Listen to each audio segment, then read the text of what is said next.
ज्यादा बोलता वही है जिसका खुद पर काबू नहीं होता। ज्यादा बोलने की आदत इंसान को बाहर से मूर्ख बतलाती है। ऐसी सीख गौतम बुद्ध ने कई सालों पहले उस वक्त की पीढ़ी को क्यों दी थी? इसके पीछे का रहस्य क्या है? आज इसी रहस्य के बारे में हम गौतम बुद्ध की कहानियों के माध्यम से जानेंगे।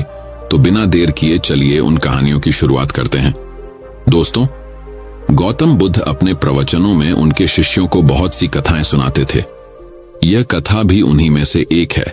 बहुत समय पहले की बात है। एक नगर में राम और श्याम नामक दो धनी व्यापारी रहते थे। वे दोनों ही अपने धन और वैभव का बड़ा प्रदर्शन किया करते थे। एक दिन राम अपने मित्र श्याम के घर उससे भेंट करने के लिए गया। राम ने देखा कि श्याम का घर बहुत विशाल और 3 मंजिला था। 2500 साल पहले 3 मंजिला घर होना बड़ी बात थी और उसे बनाने के लिए बहुत धन और कुशल वास्तुकार की आवश्यकता होती थी। राम ने यह भी देखा कि नगर में सभी निवासी श्याम के घर को बड़े विस्मय से देखते थे और उसकी बहुत बड़ाई करते थे। अपने घर वापसी पर राम बहुत उदास था कि श्याम के घर ने सभी का ध्यान खींच लिया था। उसने उसी वास्तुकार को बुलवाया जिसने श्याम का घर बनाया था। उसने वास्तुकार से श्याम के घर जैसा ही 3 मंजिला घर बनाने को कहा। वास्तुकार ने इस काम के लिए हामी भर दी और काम शुरू हो गया। कुछ दिनों बाद राम काम का मुआयना करने के लिए निर्माण स्थल पर जा पहुंचा। जब उसने नींव खोदे जाने के लिए मजदूरों को गहरा गड्ढा खोदते देखा तो वास्तुकार को बुलाया और पूछा कि इतना गहरा गड्ढा क्यों खोदा जा रहा है? मैं आपके बताए अनुसार 3 मंजिला घर बनाने के लिए काम कर रहा हूं। वास्तुकार ने कहा, सबसे पहले मैं मजबूत नींव बनाऊंगा, फिर क्रमश पहली मंजिल, दूसरी मंजिल और तीसरी मंजिल बनाऊंगा। मुझे इस सब से कोई मतलब नहीं है। राम ने कहा, तुम सीधे ही तीसरी मंजिल बनाओ और उतनी ही ऊंची बनाओ जितनी ऊंची तुमने श्याम के लिए बनाई थी। नींव की और बाकी मंजिलों की परवाह मत करो। वास्तुकार ने कहा, ऐसा तो नहीं हो सकता। राम ने नाराज होकर कहा, ठीक है, यदि तुम यह नहीं करोगे तो मैं किसी और से करवा लूंगा। उस नगर में कोई भी वास्तुकार नींव के बिना वह घर नहीं बना सकता था। फलत वह घर कभी न बन पाया। अंततः किसी भी बड़े कार्य को संपन्न करने के लिए उसकी नींव सबसे मजबूत बनानी चाहिए एवं काम को योजनाबद्ध तरीके से किया जाना चाहिए। हमें इस कहानी से सीख मिलती है कि जल्दबाजी में किया गया या करवाया गया काम सफल नहीं हो पाता। वही दोस्तों, दूसरी कहानी कुछ इस प्रकार है। एक अत्यंत गरीब परिवार का एक बेरोजगार युवक नौकरी की तलाश में किसी दूसरे शहर जाने के लिए रेलगाड़ी से सफर कर रहा था। घर में कभी कभार ही सब्जी बनती थी, इसलिए उसने रास्ते में खाने के लिए सिर्फ रोटियां ही रखी थीं। आधा रास्ता गुजर जाने के बाद उसे भूख लगने लगी और वह टिफिन में से रोटियां निकालकर खाने लगा। उसके खाने का तरीका कुछ अजीब ही था। वह रोटी का एक टुकड़ा लेता और उसे टिफिन के अंदर कुछ ऐसे डालता मानो रोटी के साथ कुछ और भी खा रहा हो, जबकि उसके पास तो सिर्फ रोटियां थीं। उसकी इस हरकत को आसपास के और दूसरे यात्री देखकर हैरान हो रहे थे। वह युवक हर बार रोटी का एक टुकड़ा लेता और झूठ मूठ का टिफिन में डालता और खाता। सभी सोच रहे थे कि आखिर वह युवक ऐसा क्यों कर रहा था।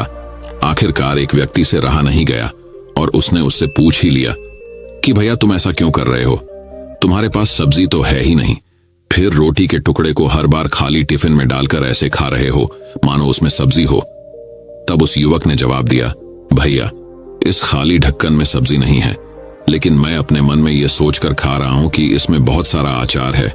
मैं अचार के साथ रोटी खा रहा हूं। फिर व्यक्ति ने पूछा, खाली ढक्कन में अचार सोचकर सूखी रोटी को खा रहे हो, तो क्या तुम्हें अचार का स्वाद आ रहा है? हाँ, बिल्कुल आ रहा है। मैं रोटी के साथ अचार सोचकर खा रहा हूं और मुझे बहुत अच्छा भी लग रहा है, युवक ने जवाब दिया। उसके इस बात को आसपास के यात्रियों ने भी सुना और उन्हीं में से एक व्यक्ति बोला, जब सोचना ही था तो तुम अचार की जगह पर मटर पनीर सोचते, शाही गोभी सोचते, तुम्हें इनका स्वाद मिल जाता। तुम्हारे कहने के मुताबिक तुमने अचार सोचा तो अचार का स्वाद आया, तो और स्वादिष्ट चीजों के बारे में सोचते तो उनका स्वाद आता। सोचना ही था तो भला छोटा क्यों सोचे, तुम्हें तो बड़ा सोचना चाहिए था। बड़ी सोच तुम्हें बड़े फल की प्राप्ति के लिए तुमसे कार्य कराती। इसलिए जीवन में कभी छोटा मत सोचो। जितना बड़ा लक्ष्य सोचकर उस लक्ष्य के लिए कार्य करोगे, उतना ही बड़े फल की प्राप्ति होगी। जब तक चांद तक पहुंचने का लक्ष्य नहीं रखोगे, तब तक तारों तक भी नहीं पहुंच पाओगे। दोस्तों, यह कहानी हमें सिखाती है कि लक्ष्य हमेशा बड़ा होना चाहिए, जब बड़े लक्ष्य तक छलांग मारोगे तभी जीवन में बड़ी चीजें प्राप्त होना संभव है। अब दोस्तों, तीसरी कहानी की शुरुआत कुछ प्रकार होती है।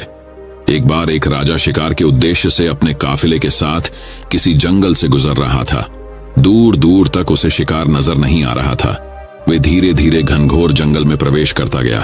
अभी कुछ ही दूर गए थे कि उन्हें कुछ डाकुओं के छिपने की जगह दिखाई दी। जैसे ही वो उसके पास पहुंचे, पास के पेड़ पर बैठा तोता बोल पड़ा, पकड़ो पकड़ो, एक राजा आ रहा है, इसके पास बहुत सारा सामान है, लूटो लूटो, जल्दी आओ जल्दी आओ। तोते की आवाज सुनकर सभी डाकू राजा की ओर दौड़ पड़े। डाकुओं को अपनी ओर आते देखकर राजा और उसके सैनिक दौड़कर भाग खड़े हुए। भागते भागते कोसों दूर निकल गए। सामने एक बड़ा सा पेड़ दिखाई दिया। कुछ देर सुस्ताने के लिए उस पेड़ के पास चले गए। जैसे ही पेड़ के पास पहुंचे कि उस पेड़ पर बैठा तोता बोल पड़ा, आओ राजन, हमारे साधु महात्मा की कुटिया में आपका स्वागत है। अंदर आइए, पानी पीजिए और विश्राम कर लीजिए। तोते की इस बात को सुनकर राजा हैरत में पड़ गया और सोचने लगा कि एक ही जाति के दो प्राणियों का व्यवहार इतना अलग अलग कैसे हो सकता है। राजा को कुछ समझ नहीं आ रहा था। वह तोते की बात मानकर अंदर साधु की कुटिया की ओर चला गया। साधु महात्मा को प्रणाम कर उनके समीप बैठ गया और अपनी सारी कहानी सुनाई और फिर धीरे से पूछा, राजशिवर, इन दोनों तोतों के व्यवहार में आखिर इतना अंतर क्यों है? साधु महात्मा धैर्य से सारी बातें सुनी और बोले, ये कुछ नहीं राजन, बस संगति का असर है। डाकुओं के साथ रहकर तोता भी डाकुओं की तरह व्यवहार करने लगा है और उनकी ही भाषा बोलने लगा है। अर्थात जो जिस वातावरण में रहता है वह वैसा ही बन जाता है। कहने का तात्पर्य यह है कि मूर्ख भी विद्वानों के साथ रहकर विद्वान बन जाता है, और अगर विद्वान भी मूर्खों के संगत में रहता है तो उसके अंदर भी मूर्खता आ जाती है। इसीलिए हमें संगति सोच समझ कर करनी चाहिए।